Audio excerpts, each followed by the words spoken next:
Bab 290. Kaisar Naga Putih. Uang adalah barang bagus.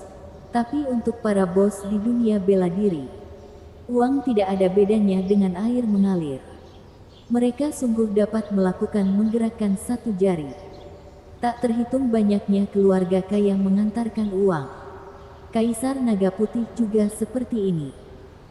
Setiap tahun keluarga Tan akan berinisiatif memberikan uang dalam jumlah besar kepadanya. Memperlakukannya seperti Buddha hidup. Semuanya ini karena Kaisar Naga Putih adalah seorang dengan tingkat alam supreme. Memiliki kualifikasi ini, keluarga kaya yang dapat berdiri berpijak di ibu kota. Antara memiliki hubungan dekat dengan markas aliansi bela diri, atau yang seperti keluarga Tan, mengeluarkan uang mendukung seorang tingkat alam supreme. Master alam pemurnian di tempat ini jelas sudah tidak cukup. Saat ini, di dalam sebuah manor raksasa, Mario Tan membawa Selinda Li datang mengunjungi Kaisar Naga Putih. Sejak masuk gerbang manor, mereka terus berjalan kaki. Sampai saat tiba di rumah mewah Kaisar Naga Putih. Kira-kira sudah berlalu 40 menit lebih. Ini tidak berlebihan sedikitpun. Demi menunjukkan rasa hormat kepada Kaisar Naga Putih, Mario Tan dan istrinya sama sekali tidak berani menyetir masuk ke manor. Hanya bisa berjalan kaki. Tidak heran Mario Tan berhati-hati. Keluarga kaya seperti mereka ini, saat leluhur berkuasa, dapat berpijak di ibu kota. Namun bila generasi leluhur mereka meninggal, kekuatan keluarga menghilang.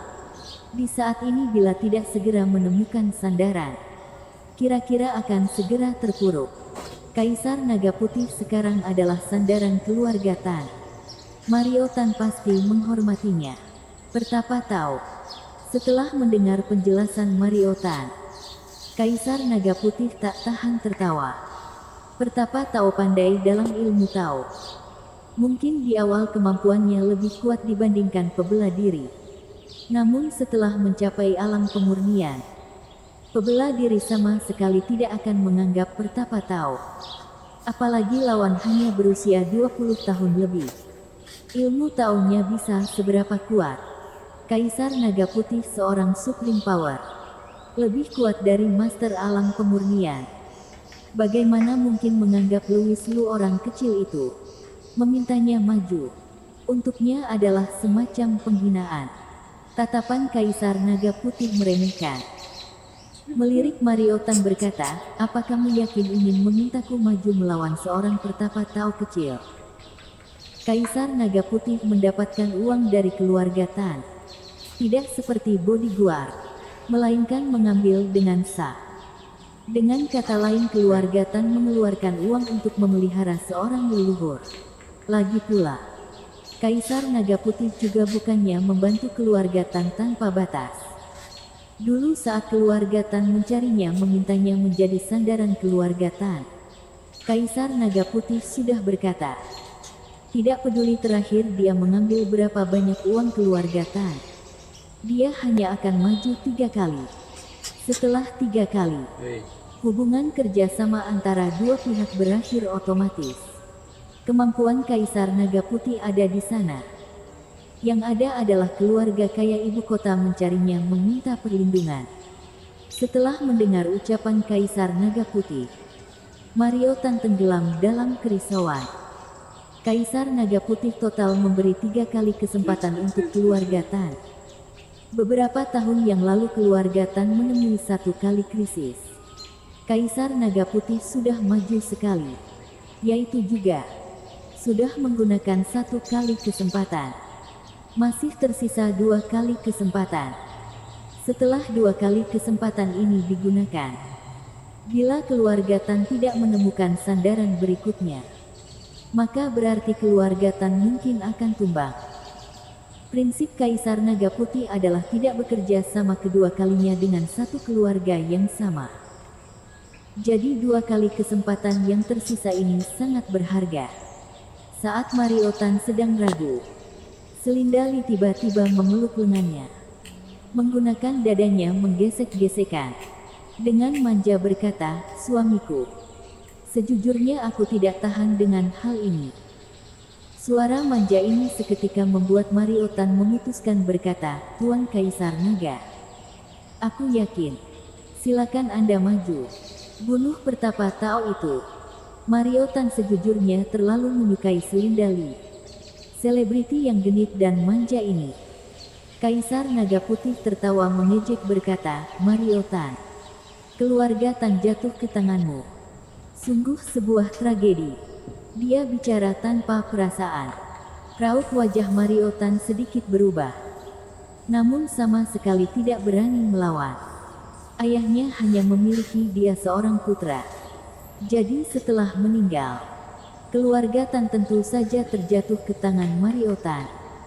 2 tahun yang lalu saat ayah Mariotan masih ada, dia pernah memperingatkan Mariotan, boleh bermain-main dengan Selindali, namun jangan menggunakan perasaan.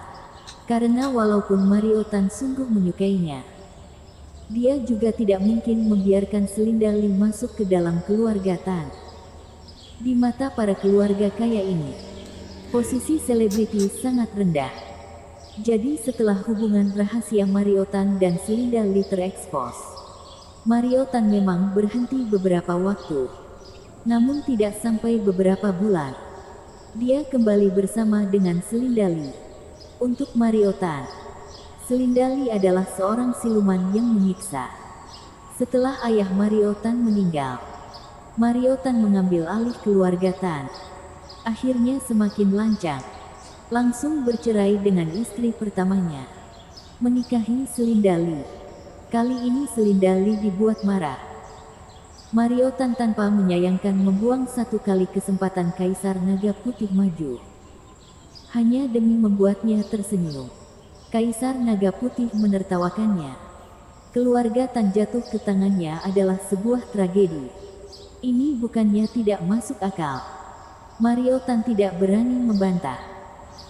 Kaisar Naga Putih berkata, "Mulai sekarang hidup mati keluarga Tan kalian tidak ada hubungannya denganku. Namun karena sudah memberi kalian 3 kali kesempatan, aku tentu saja tidak akan menolak permintaan kalian untuk aku maju." Dia tidak akan begitu berniat baik. Membujuk Mariotan untuk mempertimbangkan lagi. Kalimatnya barusan itu hanya sebuah ejekan. Setelah mengusir keduanya dengan tidak sabar, Kaisar Naga Putih memanggil muridnya Fandi Gao untuk mendekat. Berkata, "Kamu segera pergi ke Provinsi Jiangnan. Bantu aku atasi sebuah sampah." Hanya seorang pertapa tahu. Tidak pantas membuatnya seorang Supreme Power untuk maju. Muridnya Fandi Gao adalah Master Alam Pemurnian. Menyuruh Fandi Gao pergi sudah cukup. Provinsi Jiangnan. Kru tempat Vanessa berada. Louis Liu juga ada. Melihat kakak ke-6 syuting. Sungguh semacam kenikmatan yang luar biasa. Ini yang dinamakan melihat hal indah membuat hati nyaman. Setelah selesai syuting satu adegan, Vanessa duduk di samping, mengobrol dan bercanda dengan Louis Liu. Karena sebentar lagi dia masih ada satu adegan. Jadi dia tidak mengganti congsamnya.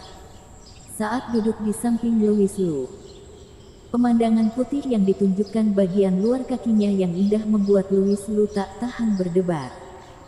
Kakinya sungguh indah. Saat Louis Liu berandalan ini menggoda Vanessa hingga wajahnya merah padam. Tiba-tiba sepasang kaki jenjang berjalan perlahan dan berhenti di depannya. Bersambung.